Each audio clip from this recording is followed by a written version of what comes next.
y vamos a ver al primero de nuestros invitados, muy rápido. Yo les cuento en esencia lo que dijo, después, si ustedes quieren, pueden ampliar. De Derek Cook se puede leer en Fubini y en castellano, hay cosas escritas. Derek Cook fue pianista, trabajó con la BBC, es el que acabó la 10ª de Mahler, la incompleta, que se quedó al final.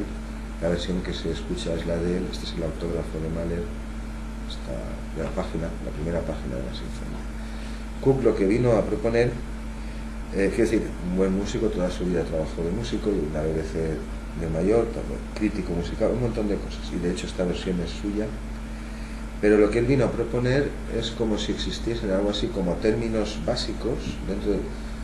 Él está hablando de la música occidental desde 1200 hasta 1900, es decir, toda aquella música que se puede analizar en términos de armónicos o de intervalos más o menos consonantes.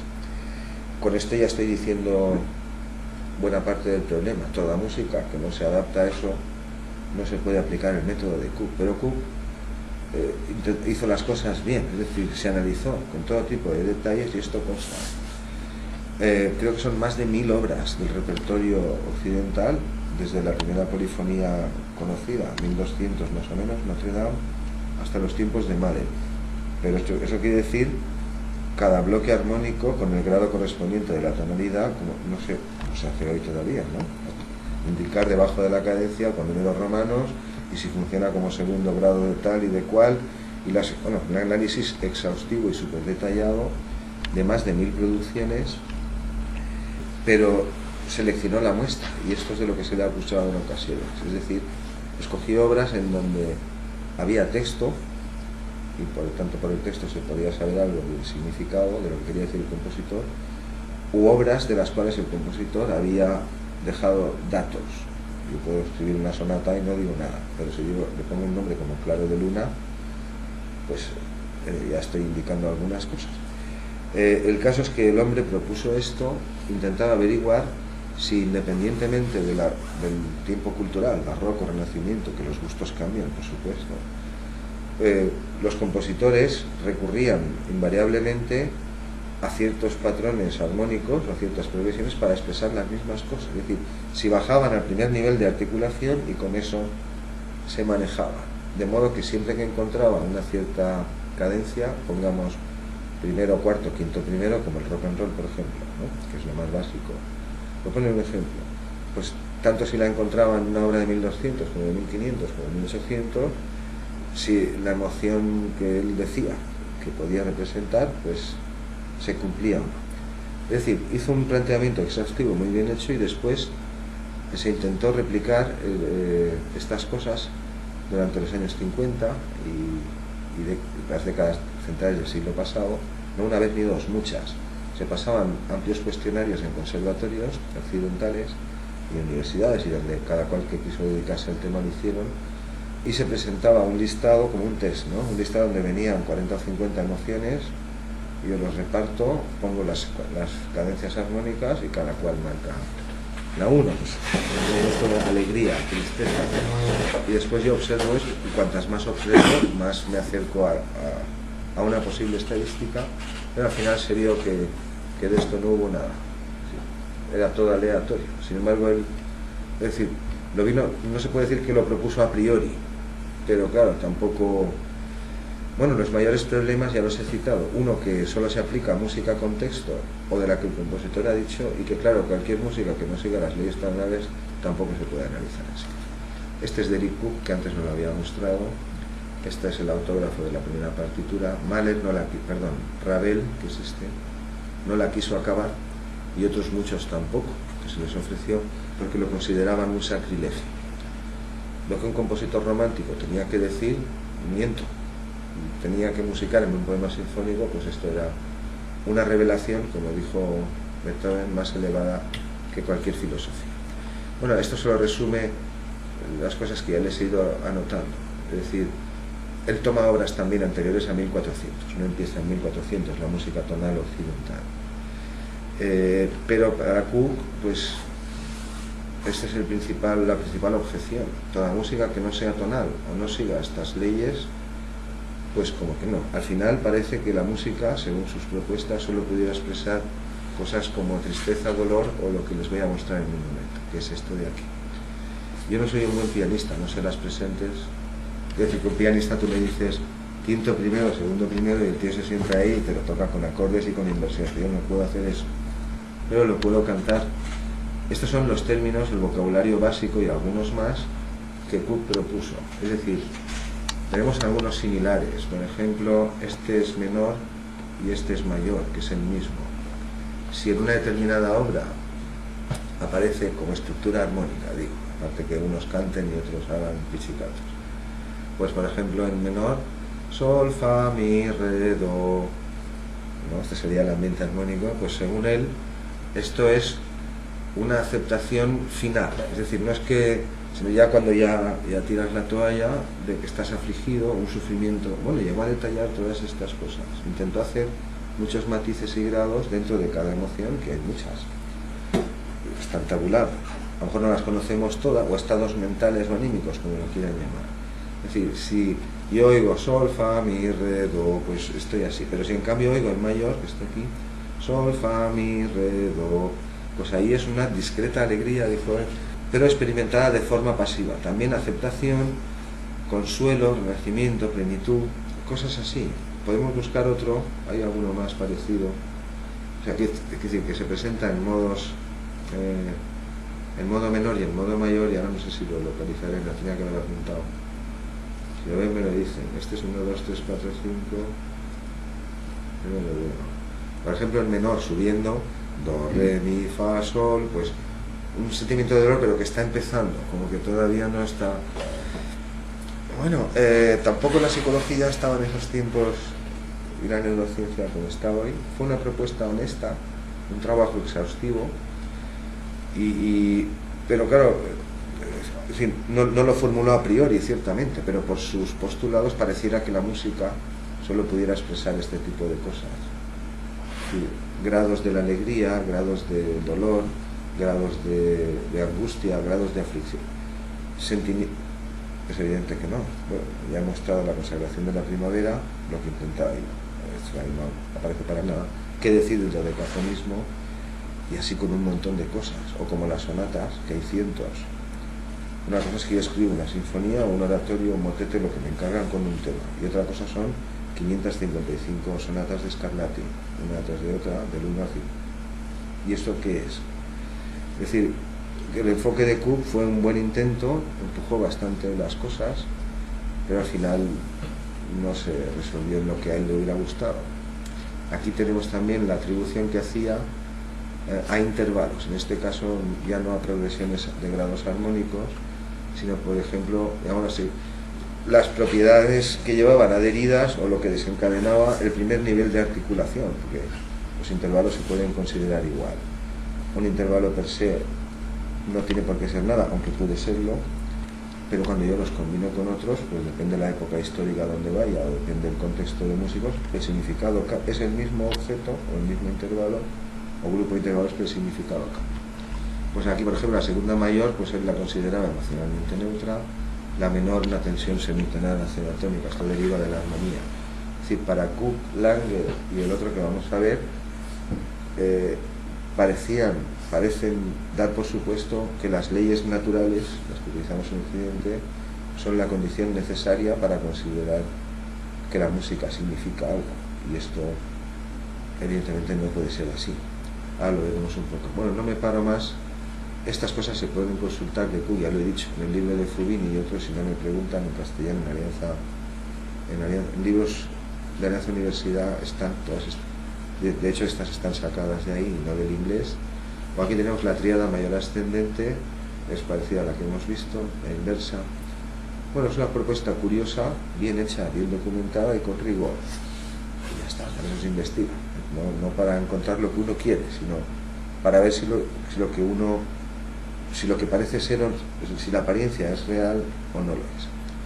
Y las críticas también las he expuesto. Hay dos fundamentales que se le hicieron, y es que solo el modo mayor aparece en los primeros intervalos después aparece todo, la serie es infinita y ahí aparece de todo, pero en lo que es, digamos, gruesamente perceptible no, y también que realmente Occidente ha corregido a la naturaleza. Es decir, la división en 12 no es exactamente la serie, es lo más parecido, pero es imposible. Si uno intenta traducir intervalos a cifras o a cantidades, salen infinitos por todas partes. Entonces se llama temperado, porque hemos corregido ciertas cosas para que se cumpla el círculo de quintas y pueda modular y todas las octavas sean exactamente el doble, pero realmente no son estas dos críticas no son quizá tan relevantes como las que ya he citado, pero las otras sí. Toda música que no se ajusta a la tonalidad, pues tampoco le puedes aplicar esas cosas, y pretender que todo lo que la música pueda expresar, en este caso incluso solo la tonal, sean grados de ciertas emociones y el resto, pues aquí se habla de esas cosas, también de la decafonía o de Stravinsky, que ahora lo citaré. Bueno, él de entrada ya lo dijo, lo de decafonistas y otros enredos y otras músicas, eso no entra en mi análisis, pero pasa lo mismo con Schenker. Ahora veremos cuál es la propuesta de Schenker. Es decir, que tú preseleccionas la muestra y dejas fuera un montón de... Es como si yo intentase explicar el significado de la música solo en Occidente, como si los demás no cantan. Es decir, que lo que hacen no es música, ¿no? Esto no tiene, las demás culturas que no son Occidente. El lenguaje armónico, solo en Occidente ahora, es riquísimo y muy variado. No es el mismo en 1300 que en 1400, que en 1500, que en 1600, que en el jazz, que en un sinfín. Hay una armonía en el jazz, aunque no es esta misma armonía. El lenguaje armónico es muy variado, es muy rico, y con este tipo de propuestas vamos a morir a una especie de cuello de embudo. El supuesto fundamental de Cook y de otros es que nuestro sistema tonal, yo estoy intentando desmontar esto antes de enfocarlo, es natural, no es histórico, no es cultural, y esto es un error. Será más parecido a natural, se podrá construir cosas más complejas, cierto. Grandes sinfonías o conciertos de Brandenburgo, si no hubiera octavas, quintas y frecuencias resonantes, con tercios de tono aquello sería inaudible, pero eso no significa que música construida de otro modo no... Es decir, se pueden elaborar piezas armónicamente quizás más complejas, mayores, que en otros sistemas que usen microtonos y cosas así, pero no se pueden excluir, evidentemente no se pueden excluir. De modo que, como he dicho antes, el primer nivel de articulación, o aquello con lo que operan los sentidos en bruto, sí es natural, y en efecto el nuestro es el más parecido a la serie armónica, pero no se puede ignorar el histórico. Bueno, esto es de cajón. Hoy en día sí que aceptamos muchas cosas, acid jazz y ska y hip hop y ¿cómo se llama esto? Y Nirvana y Motorhead y de todo, y no deja de haber armonía. Pero si hiciéramos la jugada inversa, probablemente no. Si yo voy a la India, pues a lo mejor ciertos tipos de música no cuajan, y viceversa. Si me voy al Renacimiento o a cualquier otra época, pues no puedo aplicar siempre los mismos parámetros. Bien, pues Derek Cook, esa es su propuesta. Esta solo es una ilustración que yo quería aprovechar de nuestras propias series de libros que tratan estos temas, ya lo inicié en otro. Son libros que se encuadernan invertidos, libros ilustrados, uno siempre versa más sobre música y el otro más sobre lenguaje, se encuadernan invertidos. En la página web se pueden ver, por el tema que estamos tratando hoy aquí, el del significado de música que se ve en este. Estos son amusias y afasias y bueno, un poco de publicidad tampoco me viene mal. Pasamos a ver la de Susan Langer, que es la que ilustra la foto del cartel de la conferencia. Es un poco posterior. Susan Langer escribió su famoso libro Filosofía en una nueva clave. El problema era el mismo para todos, para Cook, para Langer, para Schenker y otros. El problema era que en lingüística y en otro tipo de códigos matemáticos, pues están los expertos, se conocen bien las gramáticas y las reglas y hay prosodistas. Pero todo aquello que iba más allá del lenguaje, por ejemplo todo el arte, la poesía, la danza, la música, toda esa esfera que no se podía describir con cosas precisas como un mecano, eso ¿cómo lo tratamos? Pues Langer intentó, como Cook y como otros, habló, que duda cabe, de sistemas simbólicos. Decía, como los románticos, que la esencia de los humanos era procesar símbolos y que al fin y al cabo todo lo que maneja mi mente son representaciones de representaciones que no son cosas tampoco. Y por ejemplo, el arte, la religión, la ciencia, el mito, las leyendas, estas cosas que he citado antes, yo estudio la antropología, bueno, a veces confluyen varias disciplinas para separar allí las cosas, pero son dominios diferentes, digámoslo así. El terreno de las leyendas o del mito no es la música y no es la pintura, y las tradiciones orales que veníamos contando los unos a otros, Dios sabe desde cuándo tampoco. Susan Lang, lo que pasa es que Susan Lang hizo sus estudios a mitad de siglo. En esos tiempos pues no sabíamos lo mismo que ahora, pero ella intentó observar, por aquí no nos tengo, las pautas de lo que llamamos actividad simbólica. Por ejemplo, los experimentos con chimpancés que he citado antes, lingüísticos, en comillas, esto en su locura no se sabía nada. De hecho, lo que intentaba observar a más de un romántico que intentó hacer estas cosas en su tiempo, pues le pasó como a Berlioz, que lo tildaron de ¿a dónde vas tú, chalao? Los monos. Es imposible que los monos, sin embargo, ciertos monos tienen función simbólica. Incluso Washington en una ocasión, eso está grabado por sus propios cuidadores. Había perdido una cría y con los gestos le dijo a la criadora dolor, no decía nada, dolor. Y otras cosas que no puedo citar. Bueno, Langer intentó rastrear lo que podríamos llamar actividad simbólica en otras criaturas que no fueran humanos, y también en los humanos cuando somos pequeñitos, que es cuando el programa se está montando, y ahí a veces se ven las piezas que asoma una por aquí como un gran mecano. Eso sí, hizo también su propuesta de qué podía significar la música. En esencia, lo que vino a decir Langer es que la forma de comunicar que tenía la música era algo así como un símbolo aparente o figurado, pero no tal cual. Quiero decir, yo con la pintura sí que veo las cosas, y si pongo una forma aunque no corresponda, el que la está viendo la ve. Pero con música, si yo no pongo texto o hay ciertas convenciones, todo tiene que ser figurado, simbólico, digámoslo así, un símbolo sobre un símbolo. Es decir, que la música puede ejemplificar muchas cosas, pero no de un modo literal como aparece en un cuadro o como yo lo puedo hacer con mis palabras. Bueno, observo diferentes dominios: pintura, escultura, danza, matemática. Todos son códigos simbólicos diferentes, como hemos intentado aclarar al principio de la charla. Sus conclusiones al final lo que vienen a decir es que la música sí que tiene un significado. Hablamos de música sin texto, sí. Un significado que es intraducible y que está desprovisto de un vocabulario. Es decir, un compositor puede elegir un conjunto de sonidos para una cosa y otro. Los dos están refiriéndose a lo mismo, pero realmente la música como tal no tiene un significado como yo lo pueda predicar del lenguaje, sino que ella misma ya es de por sí un símbolo. Es decir, que puede representar las cosas, pero pues eso es como una convención. En esto se basa el arte. El arte es fundamentalmente diferente de la ciencia por eso.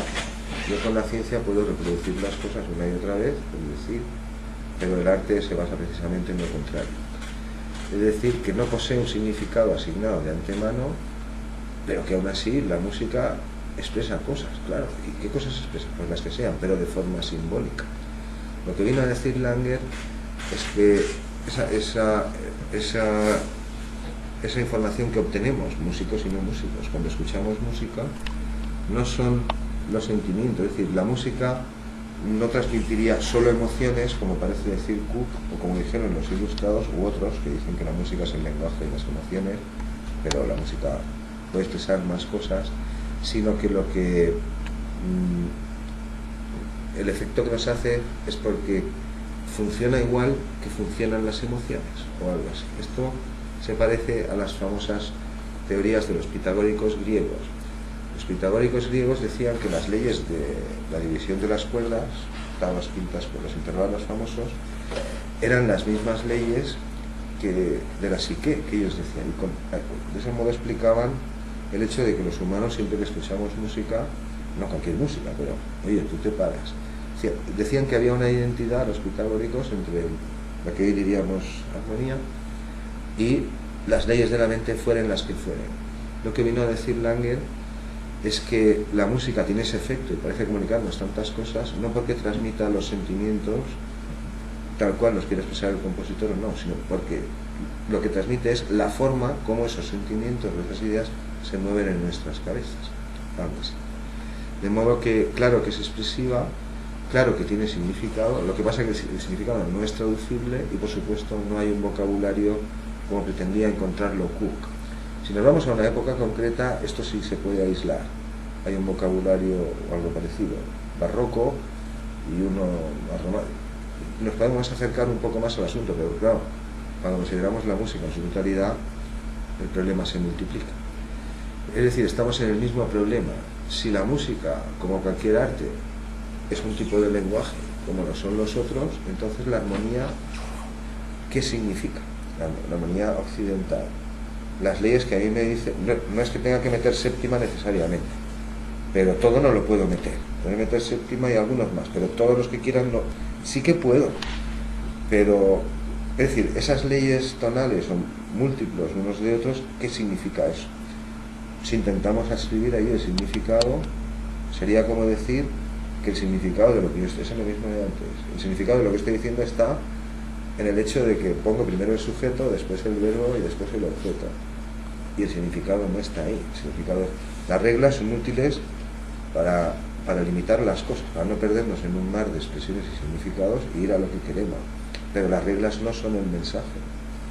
En esencia pasa más de lo mismo. Langer parece aceptar o dar por supuesto que las leyes de la armonía, que claro que son naturales, ¿no? Están ahí, la jerarquía tonal está ahí, y octava atrae quinta, atrae octava, perdón, cualquier nota atrae su quinta descendente y así. Esas cosas están ahí y no se pueden evitar. Pero eso no significa que es lo que determina el significado. Lo que determina el significado parece ser más bien la elección que cada cultura, que cada periodo o que cada grupo de gente hace de esas cosas. De modo que estamos en lo mismo. La muestra, ella no es que esté seleccionada, de hecho ella no hace todo este tipo de análisis exhaustivos en obras de música, etcétera, ni tampoco se aplicó a test y experimentos psicológicos, aunque hay trabajos por ahí sobre el tema, pero estamos en el mismo asunto. Aquí tenemos un romántico más que resume, también vive en el siglo XX, pero es lo mismo, nace en el mundo que hemos presentado al principio, son los famosos positivistas y habla de las mismas cosas que hablaron los románticos. Es decir, lo que nos hace humanos, en efecto, sapiens, que no están aquí, aunque estos probablemente ya tenían rudimentos de estas cosas, es la capacidad de transformar simbólicamente cualquier cosa, hacer colecciones de cuadros, de sonidos, de letras o de lo que fuera, para curar, para la memoria de las tradiciones, en fin, para construir. Hombre, si se te caen las casas y se muere la gente, eso no es. Y todo lo que sabemos no se puede aprender en el curso de una generación, forma ya parte de una especie de paquete de la especie. Es decir, que la capacidad más genuina o más precisa o más palpable de eso, en efecto, es el lenguaje hablado, pero hay otras muchas esferas o regiones de la mente, de la actividad que hacemos los humanos, que no se pueden explicar solo por eso. El problema del arte es un problema que sigue abierto. Unos, como los románticos, esto decían que era una especie de catarsis o algo así. Otros dicen que su origen es una función ritual. Cuando andábamos en tiempos de la consagración de la primavera, es decir, un origen religioso para lo que hoy llamamos estética o arte, y no está claro. Estos son los neopositivistas, que fueron una parte importante de los últimos románticos, y tiene que ver con lo que hemos intentado mostrar antes, es decir, que los sentidos pueden percibir muchas cosas. Los ojos, la luz, las formas, los oídos, los sentidos, el gusto, cada sentido percibe pero hay una región muy grande del mundo que Wittgenstein, que es él, llamó lo inefable, y los románticos dividían el mundo así. Lo que yo puedo percibir con mis sentidos, eso es lo positivo. Por eso se llaman positivistas. Todavía hablamos así. Sé positivamente que es ¿por qué? Porque estaba allí, o porque lo he visto en una foto que no está trucada. Es decir, todo lo que se puede percibir aunque yo utilice instrumentos como un telescopio, da igual, eso es positivo, porque yo lo veo y también, y tú también, todos podemos ver lo mismo. Mientras que cosas como el inconsciente, la locura, el arte, los sueños y un sinfín de cosas, o la inmensidad de los elementos, el océano, todo lo que no puede controlar la mente humana porque es inabarcable, o bien hacia adentro, todo eso lo llamaron lo inefable. Está por aquí en algún sitio, aquí está. La terminología es de Wittgenstein, o sea, él fue quien acuñó estas dos palabras, que resumieron cómo veían el mundo los románticos y después sus herederos, que somos nosotros. Lo que puedo percibir con los sentidos lo plasmo en códigos, y lo que no, al arte. Y en el arte, pues la música, cuanto más abstracta, es decir, cuanto menos concreto y preciso el significado, sin letras, etcétera, mejor. Pues no enredaré aquí con estas cosas, pero los positivistas, que vivieron en torno también a las primeras vanguardias de 1870 en adelante, solo vivió 60 años. Wittgenstein, por ejemplo, en análisis lingüístico, en teoría del lenguaje y en filosofía también, fue un personaje muy crítico para este tipo de cosas que estamos intentando averiguar aquí. ¿Qué es un sistema simbólico? ¿Cuánto puede abarcar? Y hasta qué punto las reglas que tienen unos sistemas simbólicos y otros, sean artísticos o no, eso ahora da igual, son comunes, pues podemos encontrar regularidades. Es decir, Langer no está de acuerdo con todo lo que dicen los positivistas y otros más, sino que afirma que ni el lenguaje normal, ni el lenguaje científico, tampoco de ninguna disciplina, ni otros tipos de códigos parecidos, agotan, pero para nada, ni en una medida, vamos, ni siquiera en la mitad, todo lo que la mente simbólica humana es capaz de hacer. Él es Freud, subiendo al avión en 1936, creo que es. Freud también vivió bastante, hasta hay documentales en YouTube filmados donde él habla y se le entrevista, etc. Y aquí está la fuente, en Fubini, si no me preguntan, y otros autores traducidos al castellano. Todo esto que hay aquí se puede leer casi tal cual como está.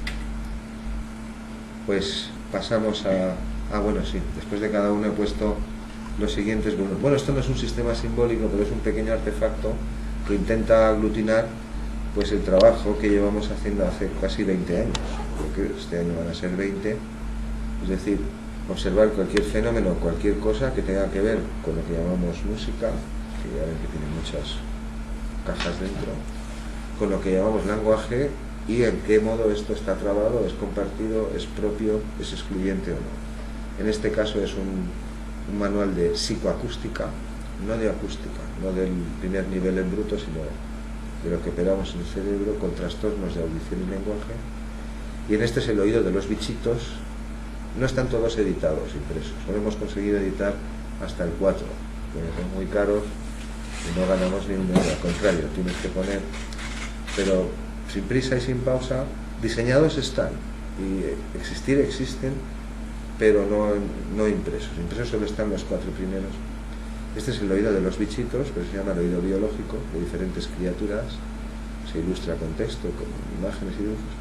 Y esta es la estructura crítica Wernicke, que les permite entender, si es que se entiende lo que estoy diciendo, luego que sí, o también comprender códigos matemáticos, cuando un matemático ve fórmulas, o cuando un músico dice que entiende algo, pues creo que esta es otro de los problemas gordos. Bueno, de hecho el área de Wernicke en los músicos que tenemos oído absoluto es el doble, es decir, que dedicamos más córtex a procesar los sonidos que la población. Pues este es el último, un aglutinador como el primero, con el Schenker nos pararemos mucho, también se puede rastrear, hay mucho trabajo publicado. De hecho, él incluso funcionó con 2 periódicos, casi durante 10 años o más, 2 revistas que editaba, pero que solo publicaba sus propios trabajos. Y el análisis schenkeriano, como se lo conoce hoy, pues ha sido muy aplicado en análisis en armonía. Hay profesores que recurren a él, otros no. Aquí no sé si en el centro alguien lo utiliza, pero pasaron cosas parecidas. Bueno, Schenker vino a decir, intentó postular cosas parecidas a las que Chomsky y otros habían postulado con el lenguaje. Yo antes de hablar he de saber lo que voy a decir. Eso se llama modelo jerárquico y es de los años 50. Hay operaciones que me permiten construir frases correctas y otras que me impiden no hacer. Hay reglas gramaticales, que es como se llaman, que están aquí dentro, deben corresponder a algo porque todas las utilizamos, porque son comunes a muchas lenguas. Y Schenker intentó hacer algo parecido aplicándolo al caso de las obras musicales, pero de nuevo pasó lo mismo. Tuvo que ceñirse, claro, a obras escritas que seguían criterios tonales. Seguimos dejando fuera el 80% de las producciones humanas mal contadas. En esencia, lo que dijo Schenker es que toda buena composición en realidad se puede ir reduciendo en un árbol hasta la copa, digamos de otro modo. Yo doy do mayor, por ejemplo, en una obra romántica, y a lo mejor estoy en do mayor 3 compases, ¿no? Pero a mitad del segundo compás puedo modular y ya no estoy exactamente en do mayor, he cambiado, pero ese trozo que sí está en do mayor yo lo puedo es decir, el ambiente armónico que perdura mientras el violín hace no sé qué, no sé cuánto, sigue siendo do mayor, algo así, ¿no? Es decir, que el nivel más complejo en música se da en superficie, en las melodías y en las voces que hacen todo, mientras que hay una especie de armazón armónico, y esto es cierto, esto no se puede negar, pero el problema es el mismo. Él estaba intentando buscar si hay un significado en alguna parte, en el hecho de que hay acordes, en las reglas, bueno, cada cual lo puede buscar donde considere. Él lo buscó en la armonía y venía a decir eso, toda esta frase, por la tonalidad, por la armadura, por cómo se mueve, como realmente no altera el ámbito armónico, yo la puedo ir simplificando a diferentes niveles, do, re, do, mi, si, do, si, re, la. Pues realmente puedo decir do, mi, si, re, la, como, bueno, cualquier músico eso lo ve, lo oye y no tiene más misterio. Pero claro, si seguimos así, al final, con una sola redonda con puntillos, es el mismo tipo de estructura que en lingüística la tenemos invertida. Yo, como dijo Laszlo, ya sé lo que quiero decir. Estos son los modelos reales para explicar el lenguaje, y también lo aplican al análisis gramatical, ¿no? Te ponían la frase en el colegio y tú aquí tenías que poner el sujeto, el complemento directo y todas esas cosas. Pero en este caso está invertido, por eso lo he puesto arriba. Bueno, es una única figura. Estoy intentando explicarlo así rápidamente en qué consiste. Es decir, que yo puedo ir reduciendo a veces un compás, a veces 10, e incluso toda la obra, si no varía la tonalidad, a un único bloque constitutivo o una especie de copa en la base. Es decir, que el método de Schenker es analítico, pero no generativo, al revés no puedo ir. Bueno, él dirá que sí, que todo buen compositor parte de una idea que es mi sol do, por ejemplo, y eso lo vas variando, lo vas diversificando y ahí creas tu obra. Pero volvemos al mismo problema. ¿Y el significado dónde está? Él habló de el Ursatz. El análisis schenkeriano ha gozado de mucha aceptación porque analíticamente hablando es una forma práctica de aislar modulaciones, bloques, cosas, pero seguimos en el mismo problema. Lo llamó Ursatz y claro, por este procedimiento yo puedo decir, esto es una pieza musical y el siguiente nivel, que es simplificado, do, mi, si, re, la, no es una pieza musical, sí, y do, si, la, que me estoy comiendo la subida. Es como ir descomponiendo las capas de la cebolla y al final una redonda es una pieza musical. Sí, bueno, sí y no, y sí. Hay un compositor que se llama Scelsi, Giacinto Scelsi, un italiano, que tiene obras solo con el la del diapasón, pero no una ni dos, tiene muchas, ahora con mucha diferencia de timbres, con muchas cosas. Se llama Scelsi, con curiosidad era lírico, me imagino, habrá más, porque desde los románticos la voluntad del compositor es sagrada, y si yo decido hacer una obra que repita 34 veces la misma melodía, como es el Bolero de Ravel, pues aquí tiene nada que decir.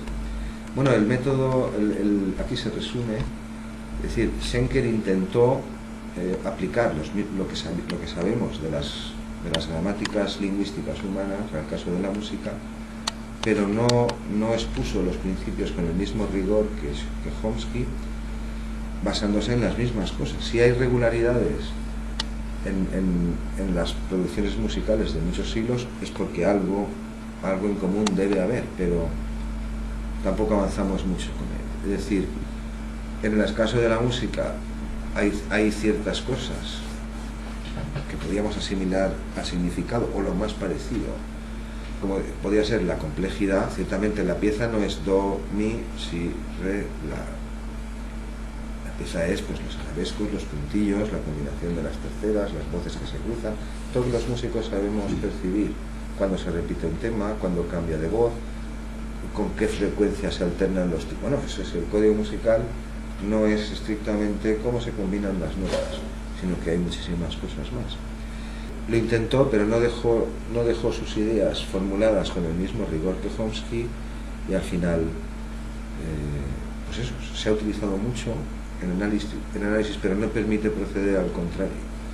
Es decir, al contrario, estamos en el mismo caso.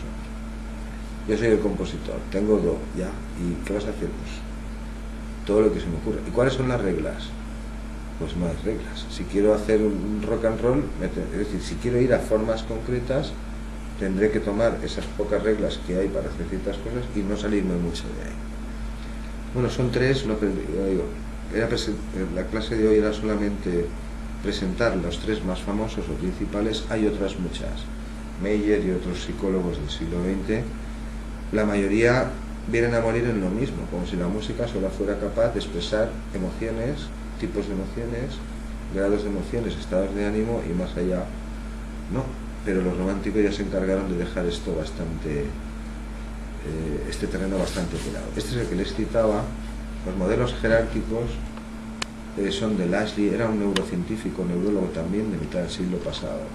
Significa eso, que si yo, hombre, también se puede improvisar, no pasa nada. Bueno, y mentir y inventártelas. Esto estamos así desde que andaríamos con las piedras haciendo ur. Pero si uno quiere expresar ciertas cosas, por ejemplo, componer ciertas sinfonías, no se dice que el compositor tenga todo en la cabeza ya antes de escribirlo, pero Mozart afirmaba que sí. Mozart decía que cuando él componía, antes de escribir, en su cabeza ya oía todo, tanto el resultado como las partes, que es como si yo les dijera algo así, como si yo fuera un chef de cocina en una gran sala, pero gente importante, por ejemplo de gourmets, no de cualquier, no de políticos ni bueno, no, gente dedicada a eso mismo, y me van a fundir, como no, yo también soy muy bueno en eso, pero me tengo que esmerar mucho.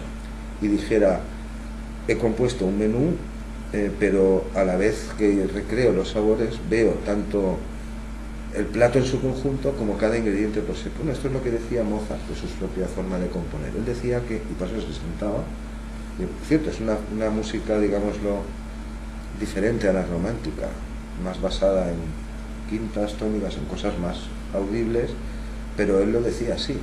Después se sentaba y directamente escribía, porque oía tanto el conjunto cuanto cada parte por separado.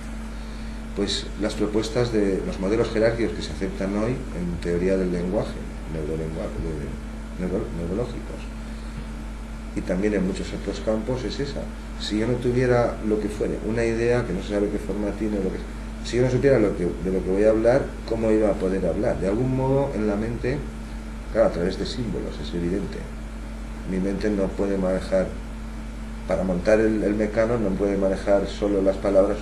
El compositor tiene una idea musical de lo que va a oír que tú no puedes traducir directamente en notas. Cuando ya la has sacado, sí. Tampoco nadie puede asegurar que sea exactamente lo que quería hacer él, es el único que podría decir. Pues este es el Lashley que he citado antes.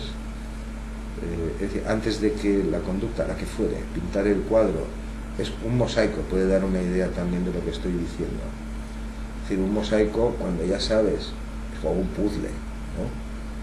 Cuando ya sabes cuál es la figura, pues da igual por dónde empieces.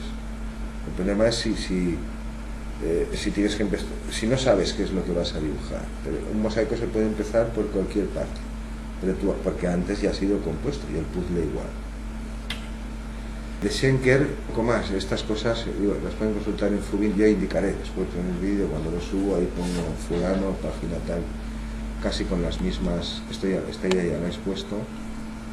Fue un buen intento, por lo menos de comparar las dos cosas, de aproximar un poco la música a un nivel más manejable, como los lingüistas hacen con el lenguaje, pero de momento ha quedado ahí. Es un método que se aplica en los conservatorios, el que quiere lo utiliza para descomponer obras, para separar tonalidades, secciones, pero no permite hacer el camino al revés. Es decir, permite hacer análisis, pero no a partir de un acorde. Schenker y sus seguidores no tienen nada que decir de cómo producir una buena sonata o una buena sinfonía o un buen concierto, nada. Es decir, han entendido perfectamente, ¿no?, cómo se procede aquí para ir pelando las ramas de los árboles. Pero si hiciéramos esto al revés, pues a lo mejor saldría la musiquita que puede producir un teclado automático o algo así. Es decir, permite descomponer, pero no permite crear formas artísticas. Pues de Schenker poco más. Este es su estudio. Este no es Beethoven, es Haydn, pero lo he puesto aquí para acordarme de lo que voy a decir, y es que la edición de las últimas sonatas de Beethoven que hizo Schenker las tocó aquí Adolfo Bueso, que es catedrático de piano el año pasado, no sé si esa, pero tocó las últimas sonatas de Beethoven. Pues Schenker publicó una edición anotada con todos estos análisis, parecido a lo que hizo Cook, ¿no? Ahí se indica todo, cómo ha segmentado, por dónde ha cortado y por dónde. Bueno, esto ya lo hemos visto en unos y en otros, es decir, tanto los signos lingüísticos, en nuestro caso musicales, pero da igual, es la forma de hablar, depende de dónde se apliquen o desde dónde se miren, son cosas diferentes. Hay una cosa que es el propio objeto al que se aplique, sea desde la pintura, sea de donde sea. Hay otra que tiene que ver con el código, o sea, por donde tú estás pintando o musicando, pues es decir, el entorno artístico que hay a tu alrededor, los demás pintores, los demás escritores o el público que te va a leer, y después con el propio señor que está haciendo eso. El problema es el mismo que hemos visto en los tres. Si intentamos buscar el significado en la música, en este tipo de leyes armónicas o incluso de estilo o de forma, nosotros tenemos formas muy estables, otras culturas tienen formas no tan estables, pero otras que sí, tienen canciones para los ritos, aunque sean culturas ágrafas. Estas canciones no son para el culto, y estas canciones son formas. Unas son más, si intentamos buscar, el significado en este tipo de mecanismos, en lo que opera la maquinaria o en lo que la contiene, pues es el mismo problema que hemos apuntado. Es como si estuviéramos intentando derivar el significado, no de lo que digo, sino de cómo lo digo.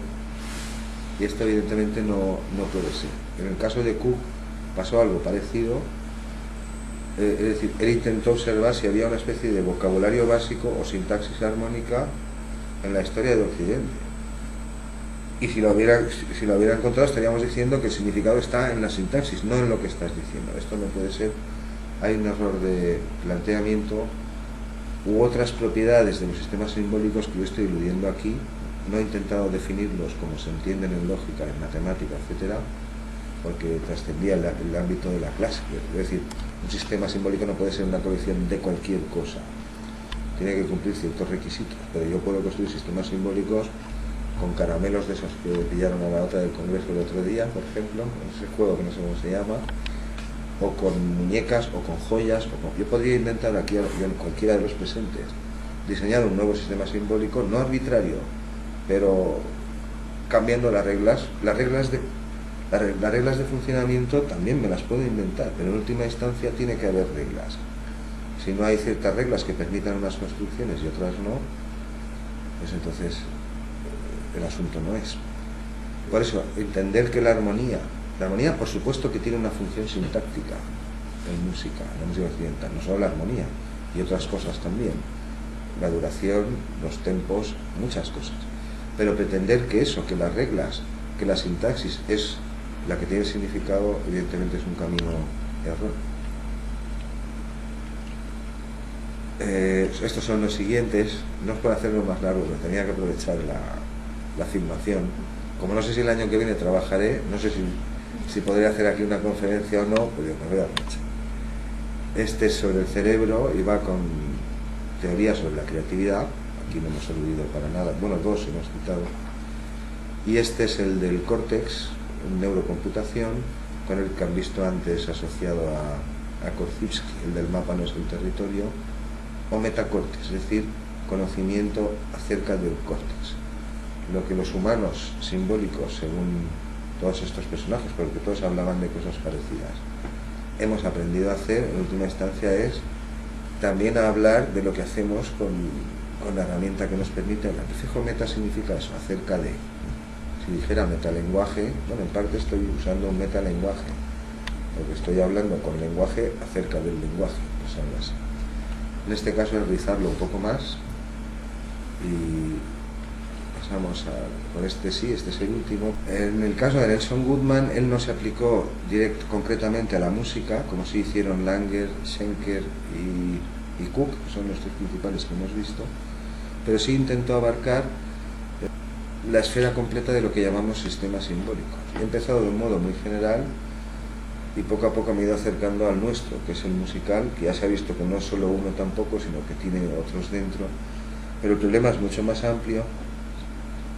Y tres personajes importantes, yo solo voy a hablar de él, pero también voy a citar a otros dos, que son ellos dos, sobre todo porque ninguno de ellos se ocupó específicamente de la música, sino del problema más general, del cual la música es un caso particular, del significado en el arte.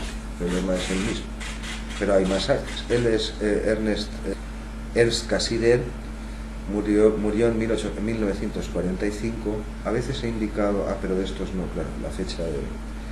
Lo mismo, decía que el hombre es un animal fundamentalmente simbólico, y que lo que lo distingue de otras criaturas, precisamente esta capacidad que tiene para operar con los significados, cambiarlos, alterarlos, traducirlos, y insistió en lo mismo, tanto el lenguaje, con todos los idiomas conocidos, y todas sus formas literarias, cuanto los mitos, que cada pueblo tiene los suyos, cuanto la ciencia, que todas las culturas humanas no han llegado a la mismo grado, pero es otro lenguaje más, muchos, cuanto la religión, todos forman parte de una especie de universo simbólico, pero no mío, sino de la especie, colectivo. Para esto nos servían los códigos, y su principal aportación tienen libros muy famosos, estos dos, pero yo no los voy a tratar. El de este se llama Filosofía de las formas simbólicas. Este señor de aquí es Ernst Gombrich, y su principal aportación fue el conocimiento de la historia de las ideas. Permitió vertebrar muchos trabajos posteriores sobre símbolos, ideas, etc. Mientras que Gombrich hizo lo propio, pero con el arte. Tiene una historia del arte que es de las más conocidas en la historia, se han vendido millones de ejemplares, en la historia todas las facultades del mundo lo conocen, y que ha sido traducido a más de 20 idiomas. Y él es Nelson Goodman, el que presta soporte o un contexto a los tres autores que hemos visto hace un momento. Los tenía que citar porque son personajes que abordaron el mismo problema, el problema del significado, sobre todo en el arte, los dos.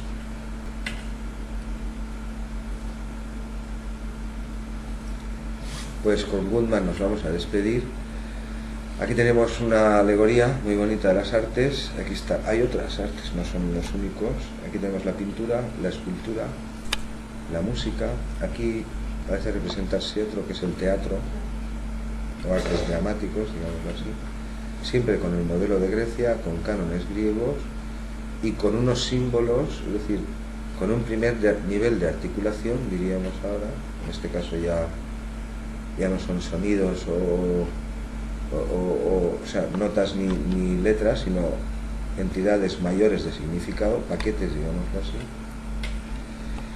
La idea que había introducido al principio de la clase, el criterio de notacionalidad.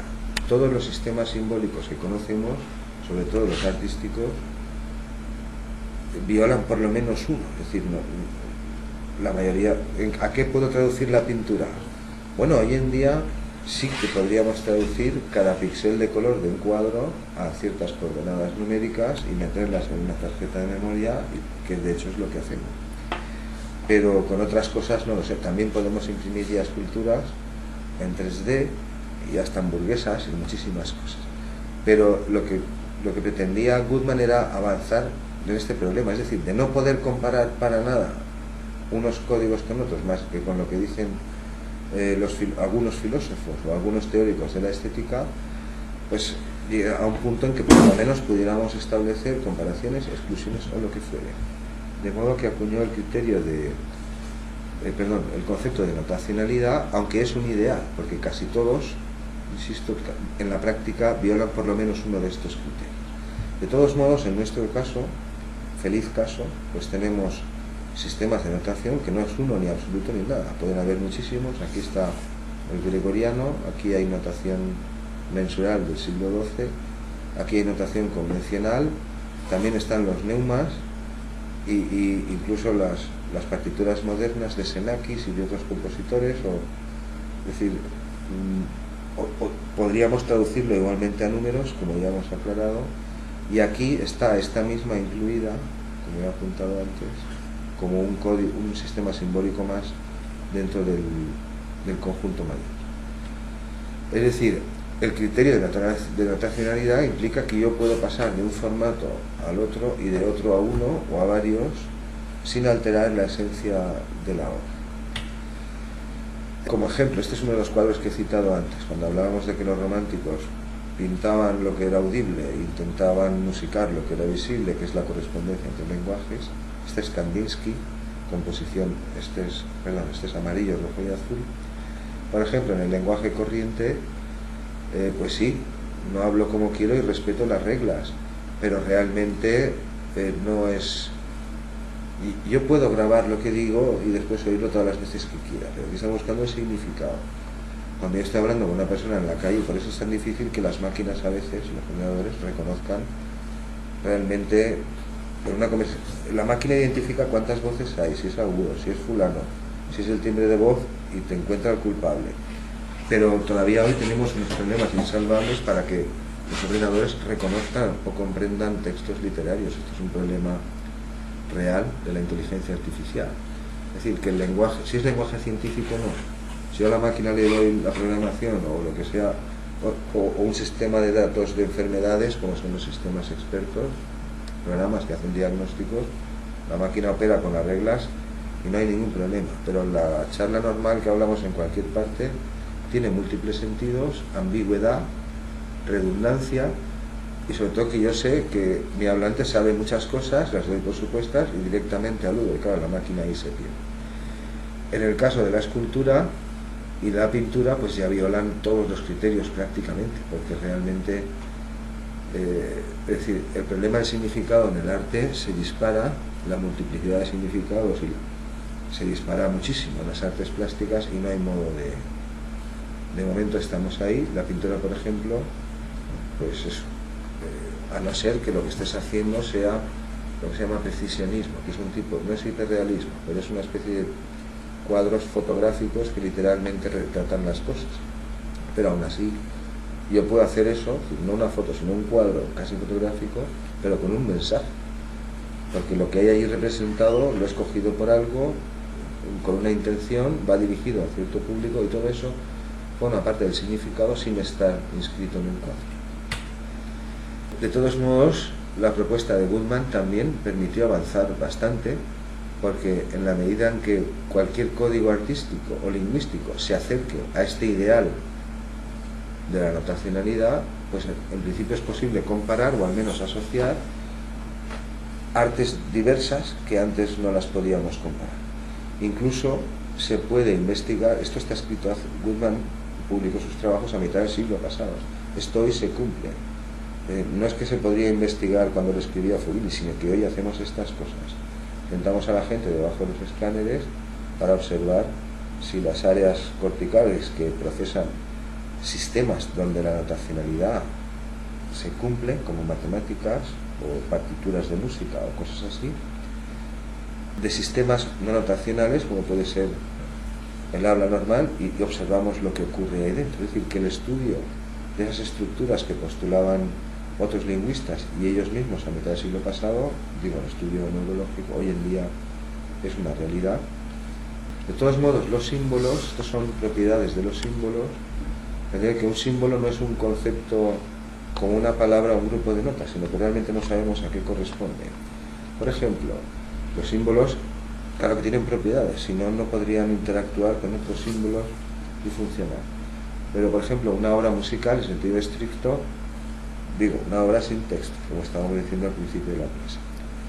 Pues Stravinsky es uno de los que negaban estas cosas, decía que la música por sí misma no expresa nada, el mensaje se transmite por la habilidad del compositor en manipular no solo las notas, sino los timbres, los ritmos, etc., y del oyente en escucharlas, pero que realmente la música per se no tenía ningún significado. Lo que sí es evidente es que a veces la música puede ejemplificar literalmente ciertas cosas, por ejemplo, rapidez y sonoridad, literalmente, independientemente de las notas y los instrumentos. Yo introduzco un ritmo frenético y en ciertos casos el mensaje está claro. De hecho hay toda una industria del cine hoy que se llama música incidental, creo que la llaman. Si quiero inducir miedo o que sale un fantasma, pues no toco do mayor. Y hay toda una especie de banco de datos de esas cosas no son absolutas, pero hay cierta resonancia, cierto parecido de forma y los oyentes lo reconocen. Es decir, que hay propiedades de los símbolos que, depende del sistema donde estés, se pueden ejemplificar o representar de un modo literal, mientras que hay otras que solo pueden funcionar de forma metafórica, como diría Langer.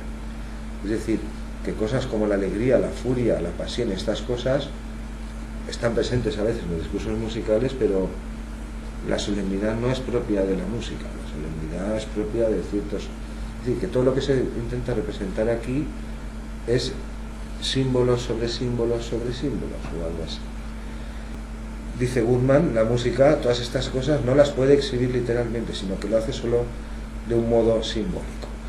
Que el hecho de que un objeto, un carácter, un símbolo, una melodía o lo que sea funcione como un símbolo o no funcione depende de en qué contexto está situado, de quién lo está observando y de un montón de elementos que trascienden la mera gramática o las reglas que gobiernan eso, que es lo que presentábamos hace un rato.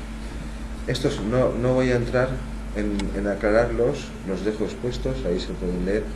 En la obra de Fubini y de Goodman también se pueden leer. Puedo aludir muy escuetamente. Densidad sintáctica significa que el más pequeño variación, por ejemplo en la escritura china, eso se puede entender bien. El dibujo será exactamente el mismo, pero hay una patita que es diferente y el significado ha variado completamente. Eso se llama densidad sintáctica y en un dominio artístico se puede aplicar pues, a un montón de elementos. En densidad semántica lo mismo, es decir, muchos vocablos se superponen unos con otros. Decir intencionalmente, deliberadamente y a propósito no es exactamente lo mismo. Intencionalmente es que yo pongo una intención, pero no digo cuándo, si ahora o hace 2 semanas que estoy maquinando, mientras que deliberadamente ya sí que implica una cadena de tiempo y a propósito. Es decir, que los significados de las palabras, que a priori parece ser el código más objetivo, pues ni siquiera ahí se cumple esto.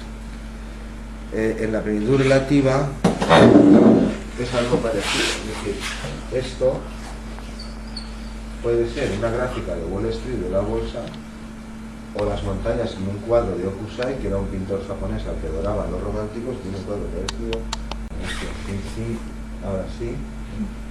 Sí, puede ser la gráfica de la subida en bolsa, puede ser la gráfica que le ponen a uno en la cama del hospital de cómo le va el ritmo cardíaco, puede ser la silueta del perfil de ciertas montañas que Hokusai o los japoneses pintan así. Es decir, en función de en qué es el mismo símbolo, el mismo garabato que funciona como símbolo de una enfermedad, de un estado de bolsa, de arte, y lo mismo podemos aplicar a cualquier forma. Ese es el tercer criterio. Él no es Goodman, él es Gombrich, el otro que he citado, y este es su libro, sé que había sido traducido, pero lo he puesto aquí para recordar, todos trataron el mismo problema. Esta es la plenitud relativa, Y la ejemplificación la acabamos de ver, es decir, hay ciertas cosas que se pueden ilustrar literalmente con música y otras de forma metafórica, y la referencia múltiple y compleja pues es evidente con la ambigüedad de todo lo que hemos ido citando ya aquí. Goodman, como dice aquí Fubini, no es que sea un relativista total, sino lo que viene a decir es que ¿cuál es el papel del creador? En nuestro caso el compositor o el artista. El compositor, su papel fundamentalmente, como él lo expone, viene a consistir en algo así como el arte de extraer de la realidad los elementos más, los símbolos que pudieran funcionar en más cosas para que más gente los reconozca. Hay un dibujillo aquí que ilustra bastante bien la cosa, es decir, que el papel de un científico o de un artista, porque la ciencia es otro sistema simbólico, todas las ciencias que hay, y ellos también los trataron, no consiste en resolver el problema de qué es la realidad, como dice aquí, sino en dar diferentes versiones del mismo problema, pues para acercarnos al meollo del asunto. Esta, que es la última, con esta cierro, puede dar una idea de lo que estoy diciendo. Es decir, esto representa 3 trozos de retales de tela, ¿no? Es la misma tela, solo que solo uno de ellos contiene todos los motivos a partir de los cuales yo podría reconstruir la tela entera. Es decir, si solo tuviera este, yo conjeturaría que la pieza entera de la cual forma parte este retal, es decir, este símbolo, pues siempre es así. Mientras que si considerara este, pues solo podría inferir cierto otro. Únicamente este de aquí contiene elementos de uno, de otro y de otro, y a partir de él sí que podría reconstruirlo todo. Es decir, que el compositor o el artista no resuelve el problema del mundo, sino que da diferentes versiones del mismo problema, y unas son más adecuadas y otras menos. Aquí, por ejemplo, lo ilustra con este ejemplo. En una ocasión Pablo Picasso pintó a Gertrude Stein, que es esta señora que hay aquí, era su amante también, una intelectual romántica de aquellos tiempos, final del siglo XIX, y un observador, yo tengo entendido que es un crítico, pero aquí ya parece que es un observador, parece que el día de la exposición era una nueva forma de pintar, esto ya es una vanguardia, es decir, Cook seguramente no hubiese escogido este cuadro para hacer sus propuestas. Pues le hizo el siguiente comentario, dijo: pero hombre, Pablo, es que no se parece. Y la respuesta de Pablo, que está aquí consignada, es: no importa, ya se parecerá. Evidentemente Pablo no estaba diciendo que el primer nivel de articulación, es decir, el material en bruto que hay ahí, se deformaría, cambiaría y al final acabaría pareciéndose a lo que él sabía cómo era, y el observador, el crítico también, porque todos los dos conocían a la persona y era evidente que no se parecía. Sino que lo que estaba diciendo Pablo es que todos los demás elementos que no son la propia obra de arte, el gusto del público, las corrientes estéticas, las nuevas vanguardias, etcétera, cambiaría como en efecto ha ocurrido. Es decir, el cuadro seguiría siendo el mismo, el símbolo seguiría siendo el mismo objeto, pero el contexto en el que quedaba inserto el símbolo cambiaría y su obra sería aceptada. Y eso es lo que en efecto ocurrió. Y creo que sí que es la última, con esta, que es la que cierra el ciclo de nuestro trabajo, una dedicada a la historia de las ideas, de ciertas ideas, las que hacen a la música y el lenguaje, por supuesto. Otro dedicado a la filogenia, es decir, a la historia evolutiva del cerebro, pero también orientada a lo que nos interesa, que son las áreas auditivas y también las de la articulación. Y un último tomo dedicado a antropología humana en el mismo sentido, es decir, cómo diferentes culturas han contemplado el fenómeno musical y todas esas cosas. Y el último, que no se lee muy bien, que es el volumen 20, se llama precisamente Sistemas Simbólicos, y con eso cierro esta charla. Si queda tiempo en este curso o las exposiciones, pues haremos esa última que se llama Música y Hemisferio Derecho, aunque ya no tiene que ver directamente con códigos lingüísticos, sino más con otras estructuras. Bueno, pues un placer de nuevo hablar en Valencia.